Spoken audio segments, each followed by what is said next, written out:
ভাই আপনি আমারে বিরাট পছন্দ বাঁচাইছেন। আরে আরে কি করতেছিস তুই? আগে হাসপাতালে যা দিন, টাকা নিয়ে যা, তোর মার অপারেশনটা আগে হোক। আচ্ছা ঠিক আছে। আচ্ছা ঠিক আছে যা। হ্যাঁ মইনুল, বাড়ি যা তো, আমার টাকাগুলো নিয়ে আয়। আমার ইমার্জেন্সি কাছে টাকাগুলো লাগতেছে, যা তাড়াতাড়ি নিয়ে আয়। কাকা টাকাগুলো তো আমার কাছে নেই। হে, টাকাগুলো তোর কাছে নেই মানে? টাকাগুলো কি করেছিস?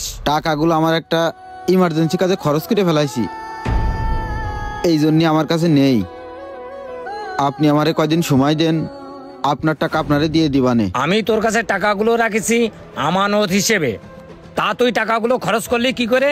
শোন, কালকের ভিতরে আমার টাকাগুলো ম্যানেজ করে দিবি।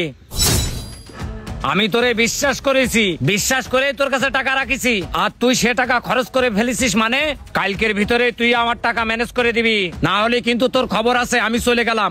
কথাটা মনে রাখিস।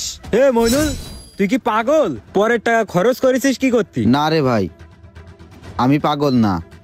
আলামিনীর মার অপারেশন করাবে, ব্রেন টিউমার হয়েছে, কোনো জায়গায় টাকা পাচ্ছে না, আইসে আমার হাত পা জড়াই ধরেছে। আমি ওই টাকাগুলো ওরে দিছি। আমি ওরে টাকাগুলো এই জন্যই দিছি যে ওর মা অসুস্থ, মার পরে তো আর দুনিয়ায় কোনো কিছু নেই। আমার কাছে তো টাকাগুলো পড়েই থাকতো, আর টাকাগুলো যদি ওরে দিই ও উপকার পাবে, ওর মার অপারেশন করতে পারবে, এই জন্যই টাকাগুলো ওরে দিছি। তুই পরের টাকা দিতে গেলি কেন? তোরে